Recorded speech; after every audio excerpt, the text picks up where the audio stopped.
Bonjour, petite vidéo aujourd'hui concernant Nicolas Sarkozy. Bon, je ne vais pas rentrer en détail sur l'affaire de Nicolas Sarkozy, hein, je connais très bien le dossier.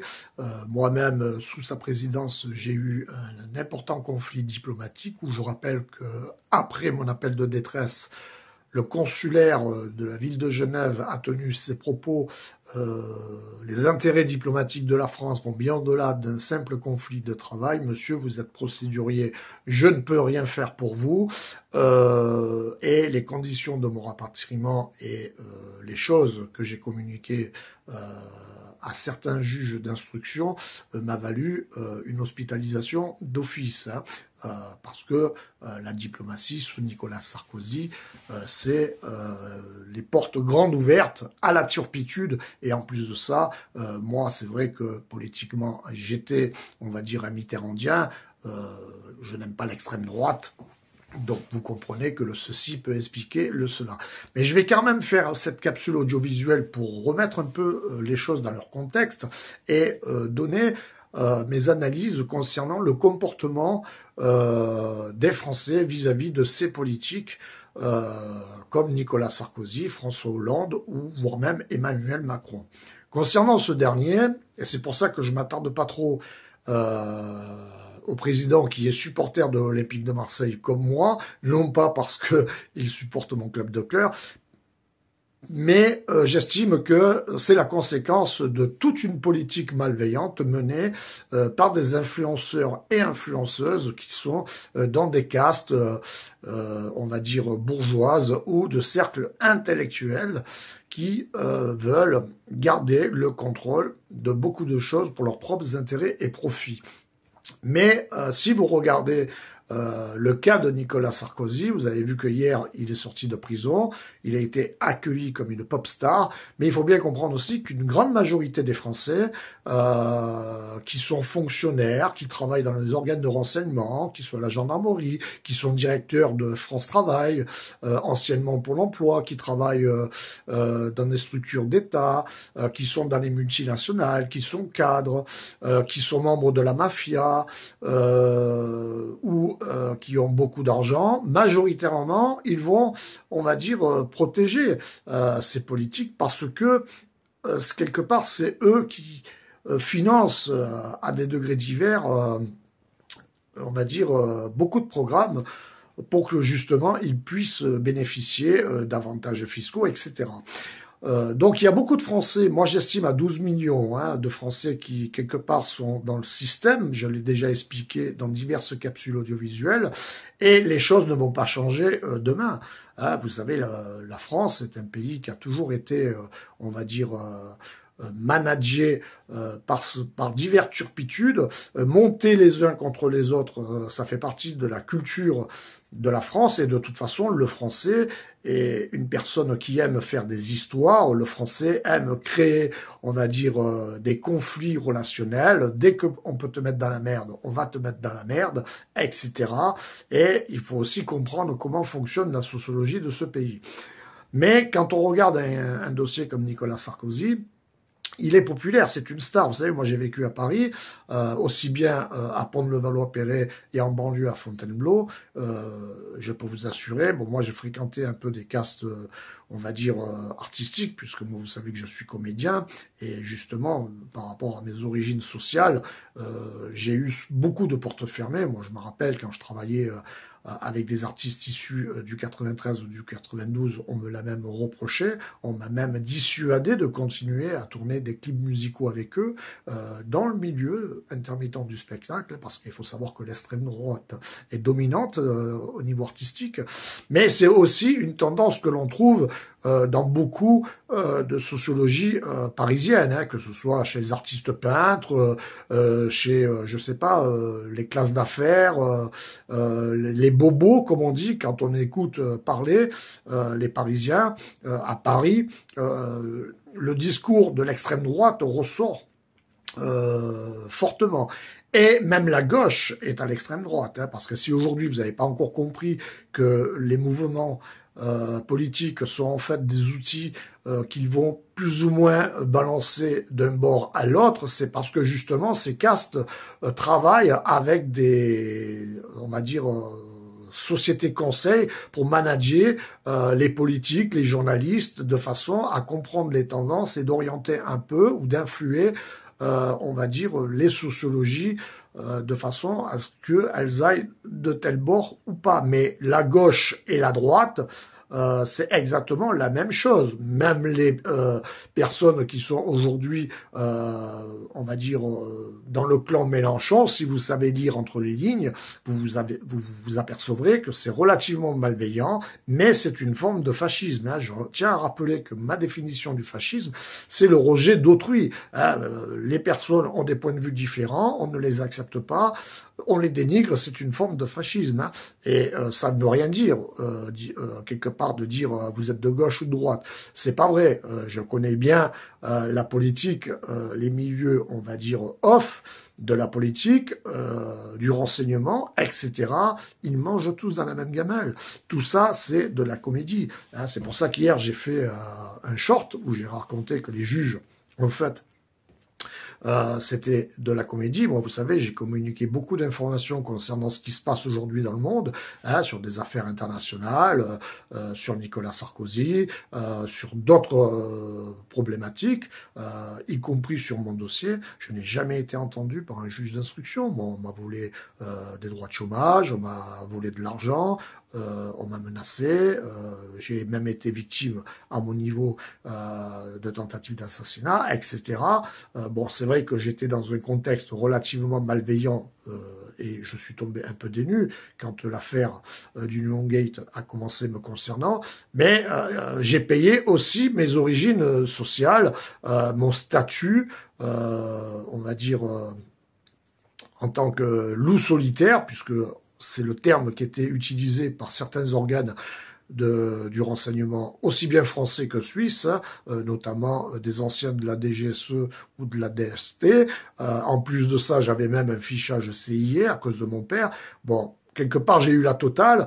Donc mon dossier, pour moi, est dramatique parce qu'aujourd'hui, je le paye encore. Ce conflit, mais en étant objectif, il faut aussi bien comprendre c'est quoi un politique. Hein. Ce sont des voyous, parce qu'il n'y a pas vraiment de politique bienveillant en France, parce que déjà, vous ne pouvez pas, si vous avez certaines philosophies bienveillantes et que vous utilisez des narratifs qui ne sont pas conformes à ce que veulent les castes influentes, vous ne ferez pas carrière. L'exemple de Montebourg en est un. Il faut savoir qu'on est dans une philosophie impérialiste où le capitalisme est puissant, l'Occident est arrogant, continue d'utiliser toutes sortes de ruses pour défendre ses intérêts. On le voit d'ailleurs avec les États-Unis d'Amérique. J'en ai parlé hier d'ailleurs quand je parle du Venezuela. Hein, je vous invite à regarder cette vidéo. Mais il faut bien comprendre aussi que les Français, une grande majorité d'entre eux qui sont, on va dire, dans un certain statut économique et qu'ils ont trouvé leur unité de mesure, donc ils ont fait des crédits, ils ont acheté la maison, ils ont un boulot, ils ne vont pas faire changer les choses. Il ne faut pas, on va dire, espérer quoi que ce soit de la part d'une partie des Français. Et quand j'écoute sur les réseaux sociaux beaucoup de personnes influentes, je prends le cas d'Idrissa Berkane, bon, je partage pas tout ce qu'il dit, mais c'est vrai qu'il dit beaucoup de vérité. Il a le mérite de mettre en avant les angles morts dans une analyse, pour moi. Mais vous regarderez aussi que on ne fait que parler de choses que tout le monde connaît. On propose rarement de bonnes solutions. Alors même si ce monsieur a déjà invité des intervenants qui avaient des idées, c'est tout à son honneur, mais le problème de ces influenceurs qu'il y a sur les réseaux sociaux, c'est qu'il n'y a pas suffisamment de discours, on va dire, pertinents pour inviter les Français à ouvrir les yeux et surtout à ne plus fréquenter le politique. Il faut pas se mentir, ce n'est pas le politique qui va faire le monde de demain.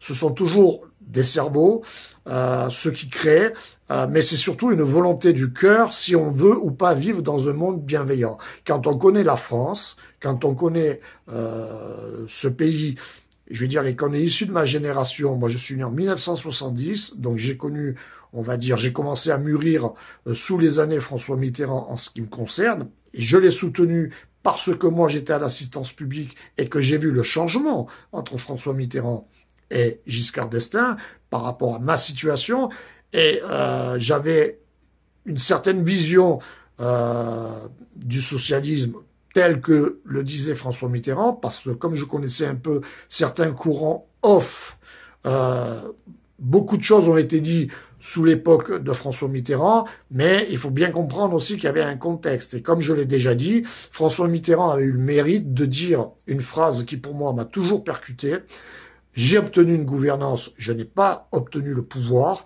et il était quelqu'un de conscient. Et beaucoup de politiques de l'époque, je veux dire, étaient quelque part des défenseurs d'une certaine France. On peut prendre l'exemple de Pasqua. Alors c'est vrai qu'il y avait des contextes malveillants avec Pasqua, mais je ne pense pas que Pasqua était une personne qui n'aimait pas la France. Et puis il n'y avait pas vraiment d'enrichissement personnel. On va dire protéger, on va dire le cercle, mais on peut pas vraiment parler d'enrichissement personnel par rapport aux intérêts de la France. C'est quelqu'un qui avait quand même une philosophie entre les lignes un peu gaullienne pour protéger quelque part les intérêts du pays. Les politiques d'aujourd'hui, et Nicolas Sarkozy en était un exemple, puisqu'il faut savoir qu'il a commencé sa carrière en faisant de la turpitude. Hein. Donc quand vous commencez avec un jeune politique, bon, c'est vrai qu'il faut comprendre aussi sa structure familiale, son histoire, mais quand on est, on va dire, raisonnable et qu'on connaît le profil, on savait que ce type d'individu allait forcément poser des problèmes concernant notre pays, et il en est le principal responsable. Hein, Nicolas Sarkozy, c'est quelqu'un qui n'a jamais aimé la France, comme beaucoup de politiques, et il concerne aussi bien la gauche que la droite. Ça, je peux vous assurer que si vous croyez que du côté de la gauche, et on l'a vu d'ailleurs avec François Hollande, et même avec Mélenchon, ces gens-là, ils aiment vraiment le pays, je vous le dis tout de suite, c'est faux. Hein. On n'a pas, à l'heure actuelle, de politiques qui vont émerger pour défendre les intérêts de la France. Et le peu de personnes qui peuvent éventuellement proposer des idées, ils n'ont pas suffisamment de réseau, à commencer par se protéger de personnes qui sont influents et qui ont la maîtrise de l'organe du renseignement. Car il faut bien comprendre que pour prendre le contrôle d'une structure politique, il faut aussi avoir des raccordements au sein des services secrets. Et je parle en connaissance de cause. Moi, je l'ai très bien vu dans l'enfer d'Union Gate. J'ai activé une red line militaire pour avoir accès au ministère de l'Intérieur quand j'ai fait mon appel de détresse. Le but du jeu, à l'époque, pour la DCRI, c'était de trouver ma source. Il n'a jamais été question pour ces gens-là de me protéger. Et ils ne m'ont absolument pas protégé.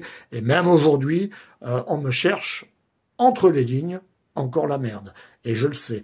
Parce que de vous, ils n'en ont rien à branler. Vous n'êtes qu'une petite personne, vous n'avez pas d'argent. Moi, je suis pauvre là-bas, je suis issu de l'assistance publique.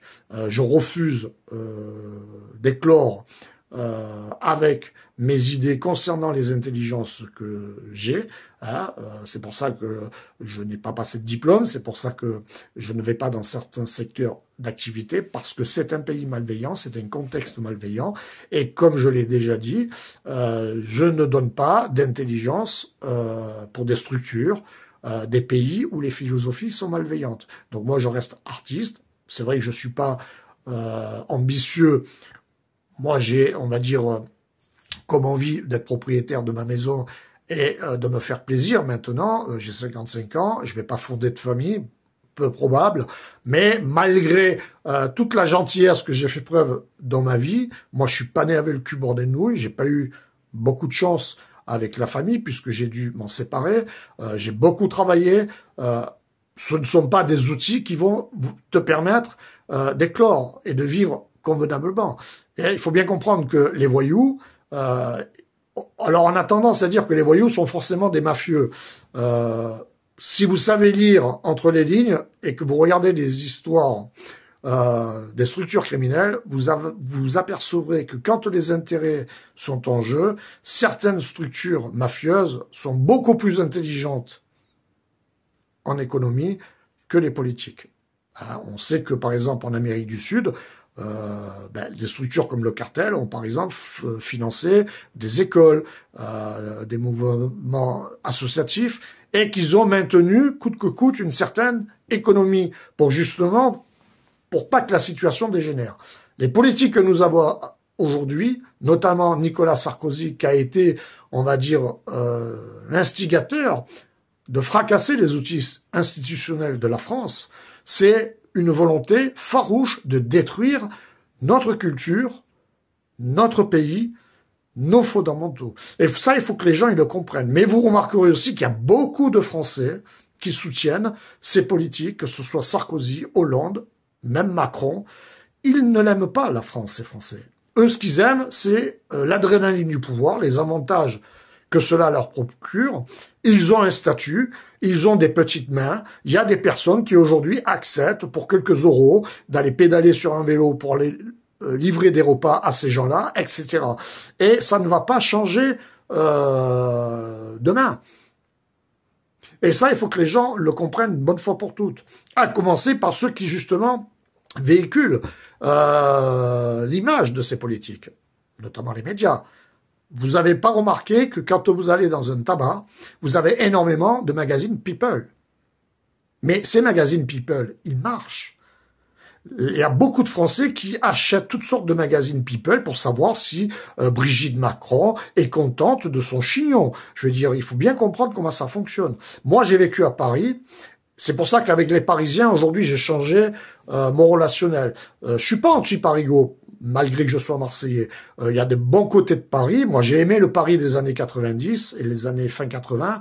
Parce que bon, il y avait une certaine légèreté, on pouvait discuter encore avec des paris ou des Parisiens qui étaient issus du monde ouvrier. C'était l'époque où il y avait encore des cafés, on va dire, où tout le monde se mélangeait un petit peu. Je veux dire, maintenant à Paris, je veux dire, c'est devenu une ville dortoir, c'est une ville de musée. Bon, il n'y a pas d'attractivité particulière à Paris, hein, je veux dire, par rapport à des villes, même Marseille aujourd'hui est beaucoup plus attractive qu'une ville comme Paris. Déjà, il faut beaucoup d'argent à Paris, et puis au vu du climat délétère et du relationnel qu'il y a là-bas, je veux dire, même quand je monte à Paris pour faire un casting, je veux dire, tu fais ton casting à la rigueur et tu te casses, quoi. Je veux dire, c'est vraiment une ville qui est devenue glauque, Paris. Mais c'est aussi l'image que veulent les politiques à Paris, parce qu'ils ne veulent pas justement que les gens se mélangent. Vous savez, les bourgeois, ils vont vivre à travers des structures un peu communautaires. Tout se fait par bouche à oreille, même pour l'achat de produits, on va dire, bijouterie, style vestimentaire, vous savez qu'à Paris, ça se fait à travers des réunions qui se transmettent de bouche à oreille. Ah ben ce soir, je fais mon vernissage, il y aura tel styliste et il proposera ses dernières créations, parce que ces gens-là, ils vivent dans un contexte restreint, mais ils s'en foutent que autour d'eux, ça soit la cohue. Ah, ce n'est pas pour rien qu'il y a énormément de tentes à Paris, qu'il y a énormément de SDF, parce que dans leur philosophie, c'est une œuvre d'art. Il faut savoir qu'un SDF à Paris, pour les bourgeois, c'est une œuvre d'art. Les Parisiens sont très fiers des SDF, des personnes qui vivent sous les tentes, parce que ça fait partie de leur doctrine. C'est ce qu'il faut comprendre. Ça leur donne un statut, ça les rassure, et ils te disent, regardez-moi, j'ai réussi dans la vie, moi je fréquente monsieur, je fréquente un tel, regarde lui là-bas, il est SDF. On joue au niveau des peurs, au niveau visuel, au niveau moral. Ce sont des outils, en fait. C'est pour ça qu'ils maintiennent justement cette politique. C'est justement pour jouer avec les peurs, de façon à ce que les Français qui sont, on va dire, pas cadres, mais qui sont des ouvriers qui travaillent dans les multinationales, ils se disent « Ah oui, mais si je quitte mon emploi, je vais certainement finir avec le RSA, je vais peut-être être SDF, etc. » Ce n'est pas pour rien que les logements à Paris sont inaccessibles. Et d'ailleurs, c'est une politique qui est au niveau maintenant de toute la France. Hein, vous savez que moi, je trouve toujours pas de logement, mais c'est pas parce qu'il y en a pas. C'est parce qu'ils ont mis des tas de réglementations, il y a eu des tas d'incidents, qui font qu'aujourd'hui les propriétaires sont exigeants. Mais pourquoi? Mais parce que les propriétaires, ils se sont fait voler les loyers. Et quand il y a des incidents comme ça fait les affaires du politique, ils attendent que ça. Hein, je vais dire, et Macron, je veux dire, c'est un peu ce qu'il a mis en place. Hein, c'est pour ça. Je veux dire, toutes ces normes sont faites pour mettre toutes sortes de bâtons dans les roues de façon à ce que les gens ne puissent pas espérer progresser. De toute façon, en France, même si vous êtes gentil, c'est un pays capitaliste, il va falloir à un moment donné les faire bouffer. Et ça, je peux vous le dire, que si vous les faites pas bouffer, vous n'allez pas faire long feu en France. Si vous êtes un jeune entrepreneur, que vous commencez à réussir, vous allez vite comprendre comment ça fonctionne, et je vous parle en connaissance de cause. Ça va commencer par des invitations dans des vernissages. On va vous proposer, par exemple, un entretien avec la DGSI. On va vous dire, on vous sensibilise pour vous protéger, parce que, vous savez, on est dans un monde malveillant, et il y a des tas de personnes qui veulent vous voler vos brevets. Je vous déconseille, moi, de donner votre sécurité informatique à un ancien agent du renseignement français. Après, vous faites ce que vous voulez, hein, parce que la France, c'est quand même l'une des championnes du monde de l'espionnage commercial. Hein, donc, il faut savoir le dire entre les lignes. Et si vous les faites pas bouffer, ben, vous allez commencer par des petits contrôles fiscaux. Vous savez, ils ont la maîtrise de ces outils. Mais pour finir, il faut bien comprendre que les Français, une grande majorité des Français, surtout ceux que j'ai cités au début de la vidéo, ils sont aussi de philosophie malveillante. Il faut des petites mains, il faut des personnes qui, quelque part, fassent la pute, hein, parce que les bourgeois, les gens qui sont un peu, vous savez, dans un certain niveau, ils ont besoin de ça. Il n'y a pas de volonté, pour moi, en France, à ce que les choses changent. Et c'est politique, et on le voit très bien avec Nicolas Sarkozy, quand il sort de prison, c'est une star. Je veux dire, moi je le sais, à Paris, j'ai compris que c'était une véritable star. Le clan Sarkozy, la droite à Paris, c'est une star. Je veux dire, tu comprendras assez rapidement que Hollande, d'ailleurs François Mitterrand, ne l'aimait pas trop, hein, parce que pour ceux qui ont connu le Parti Socialiste, il faut savoir que le couple Hollande n'était pas apprécié du chef de l'État. Hein, parce qu'il y avait pas mal de turpitudes au sein même du Parti Socialiste, notamment de l'affaire contaminée, du sang contaminé, et que, rappelez-vous, hein, quand Lionel Jospin il a présenté sa candidature, je vous invite à regarder les images de l'Institut National Audiovisuel et vous regarderez le premier rang, hein, la gueule qu'il faisait, et on y retrouve un certain François Hollande, hein, et on a vu ce qu'il a fait, hein, parce que ces gens-là sont des bourgeois, je veux dire, ils sont profondément malveillants, la France, ils ne l'aiment pas, parce qu'il faut savoir que la France n'aime pas. Allez du côté de la Corrèze, vous allez voir déjà que c'est des bourgeois, hein, parce que la Corrèze, c'est un endroit qui est assez bourgeois. Hein, moi, je connaissais pas, j'y suis passé, mais je vais dire, pour un président qui est issu de la Corrèze, il n'a pas fait vraiment des choses extraordinaires pour la région, par exemple, parce qu'ils s'en foutent de la Corrèze. Eux, ils veulent le pouvoir, ils sont dans des castes, et si demain la France sombre en guerre civile, déjà, ils le souhaitent parce que ça va permettre de faire un peu le ménage dans leur esprit. Hein, moi, j'utilise des narratifs que j'ai entendus par ces castes-là. Hein, si moi, j'ai pas été soutenu dans mon conflit, c'est parce que je suis un inutile, parce qu'ils pensent comme ça. Et les inutiles, on va pas les aider. Donc les inutiles, on va pas respecter la Constitution, on va les spolier de leurs droits judiciaires, de leurs droits du chômage, de toutes sortes d'aides, on va les dénigrer, on va leur faire des fichages au renseignement pour leur dire qu'ils sont potentiellement complotistes ou terroristes, etc. Hein, donc, ne continuez pas à dire du mal du politique, surtout si vous êtes un influenceur aujourd'hui dans les réseaux sociaux, mais occupez-vous de regarder comment se comportent les Français vis-à-vis des politiques, surtout à Paris. Hein. Parce que les Parisiens, moi j'ai pas la sensation qu'ils étaient malheureux quand ils prenaient le métro, parce que moi j'ai pris le métro à Paris souvent, hein, de bonne heure, hein, quand j'ai fait certains tournages, je me levais, des fois je me levais à 4 heures du matin et je prenais les premières rames de métro.